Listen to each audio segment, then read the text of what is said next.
प्रिय भाइयों और बहनों, भजन संहिता 107 के नाव में लिखा है, क्योंकि उसने प्यासे मन को तृप्त किया है और भूखे मन को उत्तम वस्तुओं से भर दिया है।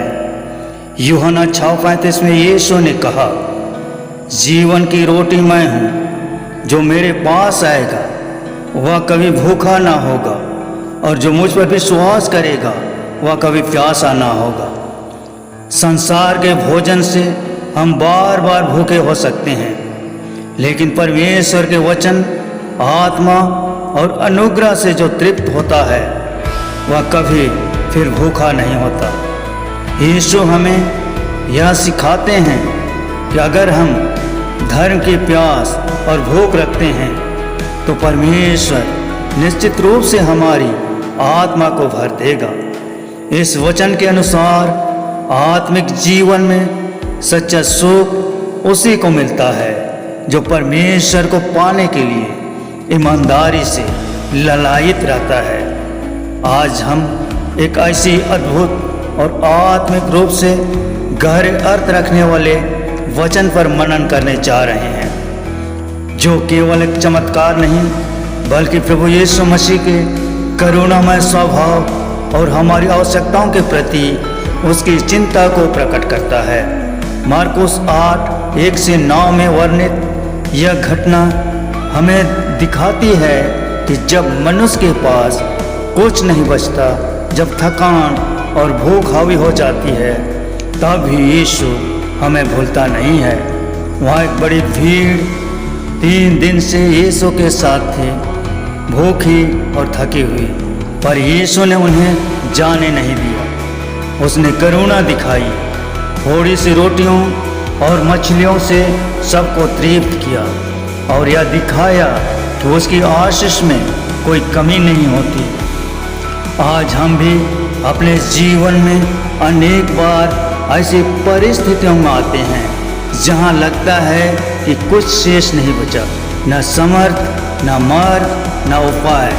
परंतु इस वचन के माध्यम से परमेश्वर हमें यह सिखाता है कि जब हम अपनी थोड़ी सी चीज़ें भी परमेश्वर के हाथ में डालते हैं तो उन्हें आशीष देकर बहुतायत में बदल देता है। मार्कुस 8:1-9 की यह घटना यीशु के सेवकाई के उस समय की है जब वह गलील के आसपास के इलाकों में प्रचार कर रहे थे। यह स्थान एक निर्जन और सुनसान क्षेत्र था जहां भोजन और पानी का प्रबंध करना कठिन था। यह समय यहूदियों के साथ साथ अन्य जातियों के बीच भी सुसमाचार प्रचार का था। यीशु पहले भी इसी तरह का चमत्कार कर चुके थे। 5 रोटियों और 2 मछलियों से 5000 लोगों को खिलाने का वर्णन मार्कुस 6:30-44 में मिलता है।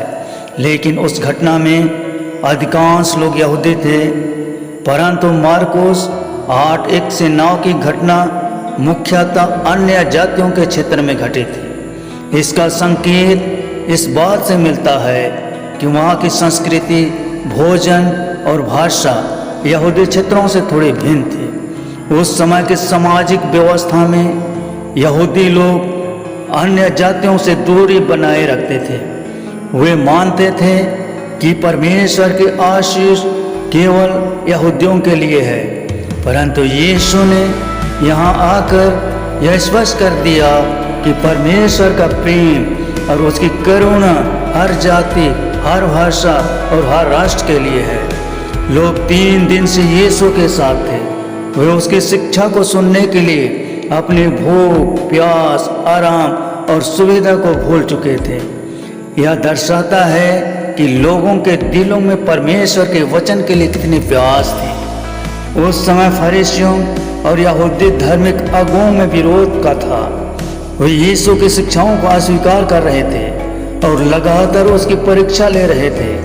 लेकिन सामान्य जनता, विशेषकर अन्य जाति क्षेत्र के लोग यीशु की करुणा और समर्थ को देखकर उसके पीछे चलने लगे थे। यीशु का यह चमत्कार यहूदियों को संकुचित विचार को तोड़ता है कि परमेश्वर केवल उनके लिए है। उसने यह दिखाया कि जो भी विश्वास करता है उस पर उसकी दया और आशीष है।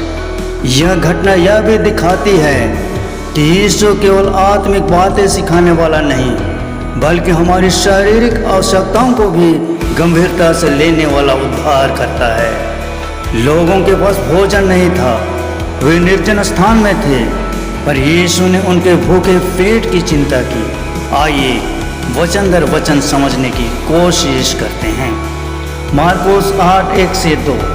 उन दिनों में जब फिर एक बड़ी भीड़ इकट्ठी हुई और उनके पास खाने को कुछ नहीं था, तो उसने अपने चेलों को बुलाकर कहा, मुझे इस भीड़ पर तरस आता है, क्योंकि ये 3 दिन से मेरे साथ हैं और उनके पास कुछ भी खाने को नहीं। मत्ती 9:36 में जब यीशु ने भीड़ को देखा तो उन पर तरस खाया, क्योंकि वे बिना चरवाहे की भेड़ के समान थे। इस वचन में यीशु की करुणा और दयालुता की झलक मिलती है। यीशु की करुणा हर व्यक्ति के लिए है। यीशु का स्वभाव दयालु और करुणाशील है। यह केवल हमारे आत्मा के लिए नहीं, बल्कि हमारे शरीर के लिए भी चिंता करता है। 3 दिन तक लोग भूखे होकर भी यीशु के वचन सुनने में लगे रहे। आज भी कई विश्वासी कठिनाइयों में भी होकर परमेश्वर के वचन की भूख रखते हैं। परमेश्वर उनकी आवश्यकताओं को समय पर पूरी करता है। जब हम आत्मिक भूख में होते हैं, थके और टूटे होते हैं, प्रभु हम पर करुणा करता है। जैसे एक माँ अपने भूखे बच्चे को देखकर चुप नहीं बैठती, वैसे ही यीशु भी हमारी भूख, थकावट और दर्द को अनदेखा नहीं करता है। मार्कुस 8:3। यदि मैं उन्हें भूखे घर भेजूं तो वे मार्ग में ढेर हो जाएंगे, क्योंकि उनमें से कई दूर से आए हैं। यह वचन बताता है कि यीशु भविष्य की चिंता करता है। वह हमें मझधार में नहीं छोड़ता। यीशु हमें मार्ग में थक जाने नहीं देता। जब हम उसकी संगति में होते हैं, वह हमारी थकावट और ज़रूरतों का पूरा ध्यान रखता है। भजन संहिता 23:1-3 में भजनकर दाऊद कहता है, यहोवा मेरा चरवाहा है, मुझे कुछ घटी ना होगी। वह मुझे हरी हरी चराइयों में बैठाता है, वह मुझे सुखदाई जाल के झरने के पास ले चलता है। वह मेरे जी में जी ले आता है, धर्म के मार्गों में वह अपने नाम के निमित्त मेरी अगुवाई करता है। दूसरों की थकावट और ज़रूरतों के प्रति संवेदनशील रहना ही मसीही जीवन की वास्तविक पहचान है। बाइबल यिर्मयाह 29:11 में कहती है, क्योंकि यहोवा की यह वाणी है कि जो कल्पनाएं मैं तुम्हारे विषय में करता हूँ, उन्हें मैं जानता हूँ। वे हानि की नहीं वरन कुशल ही की हैं, और अंत में तुम्हारी आशा पूरी करूँगा। जब हम भविष्य के लिए चिंतित होते हैं, यीशु पहले से हमारी चिंता करता है। जैसे एक पिता अपने बच्चे की यात्रा के लिए पहले से तैयारी करता है, वैसे ही परमेश्वर हमारे भविष्य की व्यवस्था करता है। मार्कुस 8:4। चेलों ने उत्तर दिया, यहाँ ऐसा निर्जन स्थान है, इन्हें कौन रोटियां खिला सकता है। यह वचन हमारी सांसारिक सोच को दिखाता है कि मनुष्य सीमाओं को देखता है, पर परमेश्वर के लिए कुछ भी असंभव नहीं है। शिष्य परिस्थिति देखकर घबरा गए। जब जीवन में रास्ता ना दिखे, तब भी विश्वास रखें कि प्रभु वहाँ भी उपाय करता है जहाँ कोई उपाय नहीं दिखता। मत्ती 9:26 में यीशु ने कहा, मनुष्यों से तो नहीं हो सकता, परंतु परमेश्वर से सब कुछ हो सकता है। जब परिस्थितियाँ कठिन हो तो हमें अपनी नहीं, प्रभु की समर्थ पर भरोसा करना चाहिए। जैसे निर्गमन 16 अध्याय में निर्जन स्थान में भी परमेश्वर अपनी व्यवस्था करता है। इस्राएलियों को मरुभूमि में मन्ना और मांस मिलता है। मार्कुस 8:5-6। उसने पूछा, तुम्हारे पास कितनी रोटियां हैं? उन्होंने कहा 7। तब उसने भीड़ को भूमि पर बैठने को कहा और 7 रोटियों को लेकर धन्यवाद किया और तोड़कर चेलों को देता गया। यह वचन हमें परमेश्वर को आदर, सम्मान और धन्यवाद देने के विषय में बताता है। जो थोड़ा बहुत हमारे पास है उसे धन्यवाद के साथ प्रभु को समर्पित करें, वह उससे बहुत बना सकता है। धन्यवाद से आरंभ करने वाला जीवन कभी खाली नहीं लौटता। यह जीवन आशीषित जीवन होता है। पहला थिस्सलुनीकियों 5:18 में लिखा है, हर बात में धन्यवाद करो। बाइबल नीति वचन 3:9-10 में कहती है, यहोवा का आदर अपनी संपत्ति से कर। मत्ती 6:33 में यीशु ने कहा, पहले तुम परमेश्वर के राज और उसकी धार्मिकता की खोज करो तो ये सारी वस्तुएं भी तुम्हें मिल जाएंगी। थोड़ा भी जब परमेश्वर के हाथ में जाता है तो वह आशीष बनता है। मार्कुस 12:41-44 में यीशु ने विधवा की 2 दमड़ी की भेंट को सबसे उत्तम और महान भेंट कहा। मार्कुस 8:7 उनके पास थोड़ी सी छोटी मछलियां भी थीं और उसने धन्यवाद करके उन्हें भी लोगों के आगे रखने की आज्ञा दी। यह वचन सिखाता है कि धन्यवाद का मन रखने वाले को आशीष मिलती है। यीशु छोटे संसाधनों को भी महत्व देता है। जो भी हमारे पास है वह जब प्रभु के हाथ में आता है वह आशीषित हो जाता है। छोटा योगदान भी बड़ा होता है यदि वह प्रेम और विश्वास से दिया गया हो। भजन संहिता 100 के 4 पद में लिखा है, कृतज्ञता के साथ उसके फाटकों में प्रवेश करो। धन्यवाद देने से आशीष बढ़ती है। मत्ती 14:19 में 5 रोटी और 2 मछलियों के चमत्कार में भी यीशु ने पहले धन्यवाद किया था। मार्कुस 8:8 सबने खाया और तृप्त हुए और टुकड़ों से 60 टोकरी भर आई। यह वचन अंतम संतुष्टि और आत्मिक तृप्ति का संदेश देता है। यीशु तृप्ति देता है, सिर्फ आवश्यकता की पूर्ति नहीं करता बल्कि भरपूर देता है। यूहन्ना 10:10 में यीशु ने कहा, मैं इसलिए आया कि वे जीवन पाए और बहुतायत से पाए। पहला राजा 17:8-16 में एलिया और सरपत नगर की विधवा की कहानी में हम देखते हैं कि विधवा की एक मुट्ठी आटा और एक दिया तेल 3 साल तक खत्म नहीं होता है। यह परमेश्वर के आशीष के कारण संभव होता है। बाइबल भजन संहिता 23:5 में कहती है, तू मेरे शत्रुओं के सामने मेरे लिए मेज बिछाता है, मेरा प्याला उमड़ रहा है। मलाकी 3:10 में लिखा है, मैं आकाश के झरोखे खोलकर आशीष बरसाऊंगा। मार्कुस 8:9 खाने वाले लगभग 4000 थे और उसने उन्हें विदा किया। यह वचन हमें यह सिखाता है कि यीशु मसीह न केवल हमारी आत्मिक भूख मिटाने वाला है वरन हमारी दैनिक आवश्यकताओं की भी चिंता करता है। कोई भी प्रभु के पास से खाली हाथ नहीं लौटता। जो उस पर विश्वास करता है वह कभी लज्जित नहीं होता।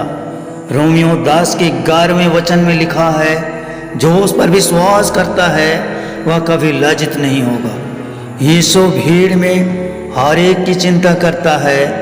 वह किसी को भूखा या निराश लौटने नहीं देता। सबकी चिंता करना, भेदभाव न करना, यहूदी हो या अन्य जाति, सब पर यीशु की कृपा समान है। भजन संहिता 34:10 में लिखा है, यहोवा के खोजी किसी भी भली वस्तु से वंचित नहीं रहते। जब हम प्रभु पर भरोसा करते हैं वह हमें कभी खाली हाथ नहीं लौटाता। यूहन्ना 4 अध्याय में एक सामरी स्त्री जो प्यासे मन से आई, यीशु से मुलाकात के बाद उसे जीवन का जल मिला। प्रिय भाइयों और बहनों, आज के इस वचन के माध्यम से हम सीखते हैं कि हमारा परमेश्वर केवल आत्मिक भूख को नहीं बल्कि शारीरिक भूख और हमारी हर छोटी बड़ी आवश्यकताओं को भी पूरी करता है। प्रभु यीशु मसीह ने करुणा दिखाकर 4000 लोगों को रोटियों और मछलियों से तृप्त किया। यह घटना हमें बताती है कि परमेश्वर हर परिस्थिति में हमारे साथ है और हमारी आवश्यकताओं को भली भांति जानता है। इस संदेश से हमें 3 महत्वपूर्ण बातें सीखनी चाहिए। पहला, यीशु की करुणा कभी कम नहीं होती। उसने थके हुए भूखे लोगों पर तरस खाया। आज भी वह हमारे दुख, हमारी थकावट, हमारी भूख और हर छोटे छोटे आवश्यकता को देखता है। दूसरा, जो थोड़ा है प्रभु के हाथ में बहुत बन जाता है। हमारे पास कम हो सकता है, थोड़े पैसे, थोड़ी समर्थ, थोड़ी समझ, लेकिन जब हम उसे प्रभु के हाथ में रखते हैं तो वह उसे आशीष से भर देता है, दूसरों के लिए भी आशीष का स्रोत बनाता है। तीसरा, धन्यवाद और विश्वास में चलना। यीशु ने रोटियों और मछलियों के लिए धन्यवाद किया और लोगों में बांटा। जब हम भी धन्यवाद और विश्वास के साथ आगे बढ़ते हैं तो प्रभु असंभव को संभव करता है। समापन प्रेरक वाक्य। जहाँ हमारी सोच रुक जाती है वहाँ प्रभु की करुणा और समर्थ शुरू होती है। आज भी यदि हम अपनी थोड़ी सी आहुति, अपनी प्रार्थना, अपनी मेहनत, अपने समय को प्रभु को समर्पित करें तो हमारे जीवन में आश्चर्य काम करेगा और दूसरों के लिए भी आशीष का कारण बनाएगा। यीशु की करुणा पर भरोसा रखें, उसका धन्यवाद करें और आशीष के लिए तैयार रहें। आमीन।